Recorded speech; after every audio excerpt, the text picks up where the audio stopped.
प्रणाम नमस्ते। मैं रामावत सिंह आज श्रीमद् भगवद गीता के गीता सार प्रसंग 7 यश अपयश और निष्काम कर्म क्या है इस पर डिस्कशन है। भगवान श्री कृष्ण अर्जुन से कहते हैं अच्छेत्वम इमं धर्मम संग्रामम न करिष्यसि तथा स्वधर्मम कीर्तिम चा हित्वा पापम वाप्यसि। किंतु यदि तुम युद्ध करने के स्वधर्म को संपन्न नहीं करते हो तो तुम्हें निश्चित रूप से अपने कर्तव्य ना करने के लिए निश्चित कर्तव्य को ना करने की उपेक्षा करने का पाप लगेगा। भगवान श्री कृष्ण ने यहाँ अर्जुन को अचेत्वम इमं धर्मम संग्रामम न करिष्यसि तथा स्वधर्मम कीर्तिम चा हित्वा पापम वाप्यसि। अगर तुम अपने धर्म को नहीं निभाते हो तो पाप लगेगा। धर्म तुम्हारा क्या है? युद्ध करना है, क्षत्रिय का धर्म।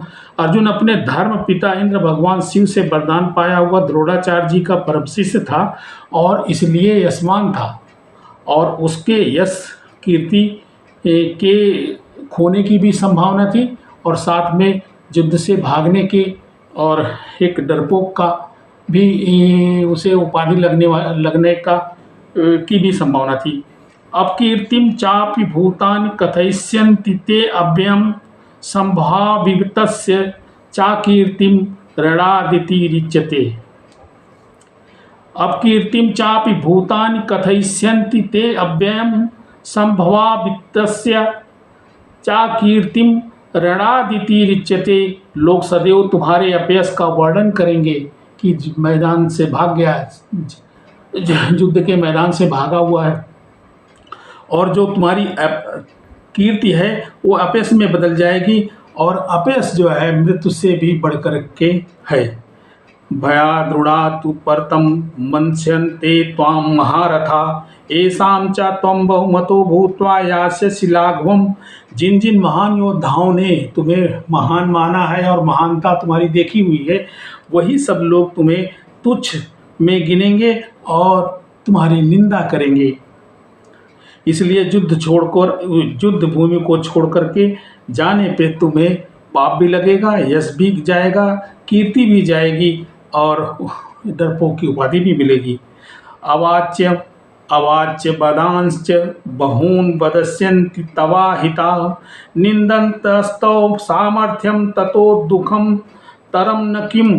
तुम्हारे शत्रु अनेक प्रकार के कट शब्दों से, जैसा पहले ही कहा, तुम्हारे शत्रु अनेक प्रकार के कट शब्दों से तुम्हें डरपोक, कौन, हीन भावना, जो भी है, जो भी उपाधियां लग सकती है वो दुश्मन लोग लगाते हैं। तो इसलिए अपने जिस युद्ध को करो जो तुम्हारा धर्म है, क्षत्रिय धर्म होने के नाते तुम युद्ध करो। हतो वा प्राप्यसि स्वर्गम जित्वा वा मोक्षसे महीम तस्माद् उत्तिष्ठ कौन्तेय युद्धाय कृत निश्चया। हे कुंती पुत्र, यदि तुम युद्ध में मारे जाओगे तो तुम्हें स्वर्ग प्राप्त होगा और कीर्ति मिलेगी। यदि तुम युद्ध में जीत गए और पृथ्वी का साम्राज्य भोगोगे तथा दृढ़ संकल्प हो करके युद्ध को करो। सुख दुखे समे कृत्वा लाभा लाभौ जया जयौ ततो युद्धाय युज्यस्व नैनम पापम वाप्यसि। तुम सुख और दुख, हानि और लाभ, विजय और पराजय का विचार किए बिना युद्ध करो। ऐसा करने से तुम्हें पाप नहीं लगेगा। युद्ध के मैदान से भागने पे पाप लग सकता है।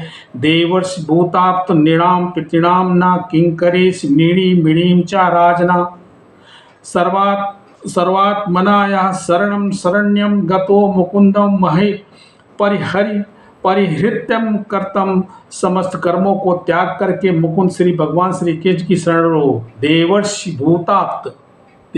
भूताप्त निराम पितृणाम न किंकरो नाय मृणीश्च राजन सर्वात्मनाया शरणम शरण्यम गतो मुकुंदम परिहृत्य कर्तम। समस्त कर्मों को त्याग करके मुकुंद भगवान श्री कृष्ण की शरण लो। ऐसा ते अपहिता सांख्ये बुद्धिर्योगे त्वमाम शृणु बुद्ध्या युक्तो यया पार्थ कर्म बंधम प्रणश्यसि। यहाँ मैंने वैश्लेषिक अध्ययन सांख्य द्वारा इस ज्ञान का वर्णन किया है। अब निष्काम भाव से कर्म करना बता रहा हूँ। हे प्रतापुत्र, तुम यदि ऐसे ज्ञान से युद्ध करोगे, कर्म बंधन से अपने आप को मुक्त कर लोगे या मुक्त हो जाओगे। सांख्य दर्शन है क्या? आत्मा की वास्तविक प्रकृति का वर्णन करना ही सांख्य है।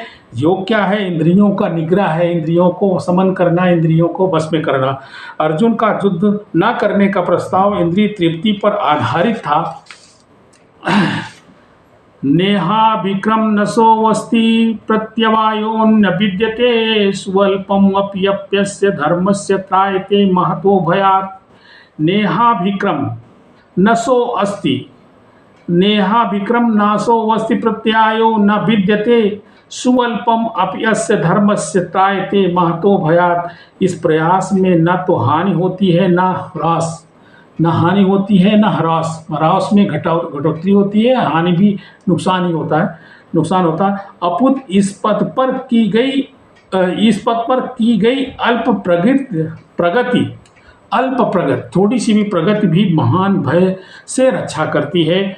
व्यवसायित्मिका बुद्धि, बुद्धि के विषय में बता रहे। व्यवसायित्मिका बुद्धिरेकम कुरु नंदना बहुशाखा हयंताश्च बुद्धियो व्यवसायिनाम। व्यवसायित्मिका बुद्धि का मतलब कृष्ण भावनामृत में स्थिर, भगवान श्री कृष्ण में मन को स्थिर लगा लेना ही व्यवसायित्मिका बुद्धि है। और बुद्धिरेकम कुरुनंदना, तो इसलिए अपनी बुद्धि को भगवान श्री कृष्ण में लगाओ। बहुशाखा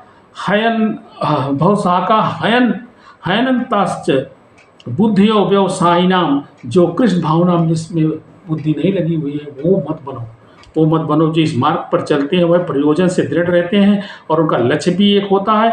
हे कुरुनंदन, जो दृढ़ प्रतिज्ञ नहीं है उनकी बुद्धि अनेक शाखाओं में विभक्त रहती है। यहाँ पे कहने का भाव है कि दृढ़ प्रतिज्ञ इस बात का कि भगवान को उस केंद्र में रख करके दृढ़ प्रतिज्ञा लो कि हमें जो करना है और जो होगा वो परमेश्वर जानता है, परमेश्वर देगा, करेगा। और ये मान करके चलना कि हम भगवान बीच में कुछ नहीं है, हम बहुत बलशाली हैं, हम ये कर लेंगे, हम वो कर लेंगे, और कर लेंगे तो ऐसा हो जाएगा, वैसा हो जाएगा कि हमें 10 प्रदेशों का राज्य मिल जाएगा या 25 का मिल जाएगा, कई देशों का राजा हो जाऊंगा। ये सब चीज़ें वो है कि एक अपने मन से सोचना जिसमें जो बुद्धि अव्यवसायित्मक का बुद्धि है। याम इमाम पुष्पिताम वाचम प्रवदंत्य विपश्चिता वेदवादर्ता प्रार्थनान्य दस्तीन्तवादिना। याम इमाम पुष्पिताम, अल्पज्ञानी मनुष्य वेदों को उन अलंकारिक शब्दों के प्रति अत्यधिक आसक्त रहते हैं। वेदों में ऐसे अलंकार युक्त श्लोक हैं, भाषाएं हैं कि जिसको अलंकारों में ही मुग्ध हो जाते हैं, उसके अर्थ को अनर्थ लगा लेते हैं। जैसे भगवत गीता में भी लोग अर्थ का अनर्थ भी लगा लेते हैं। और इसी तरह से बहुत लोग बुराई भी करते रहते हैं, बुराई करते फिरते हैं। जिन्हें समझ नहीं है वो बुराई करते हैं, समझने की कोशिश करें।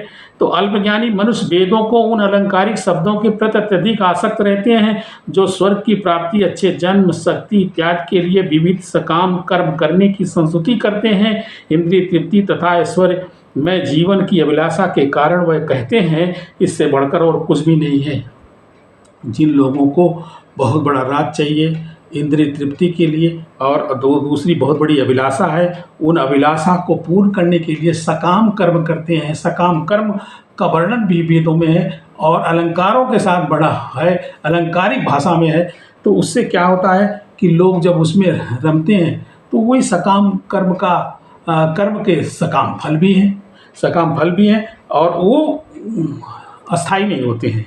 साधारणतया सब लोग अत्यंत बुद्धिमान नहीं होते हैं। अज्ञान के कारण वेदों के कर्मकांड भाग में बताए गए सकाम कर्मों के प्रति अत्यधिक आसक्त रहते हैं। वही आसक्त रहते हैं कि मीन्स उनको मिल जाएगा, ऐसा करूँगा ये मिल जाएगा, वेद में ऐसा लिखा हुआ है, वैसा भी लिखा हुआ है। जैसे बहुत लोग हैं तपस्या करके आपको मिला है, रावण ने तपस्या करी फलाना मिला, उसने तपस्या करी पता नहीं किसको क्या क्या मिला।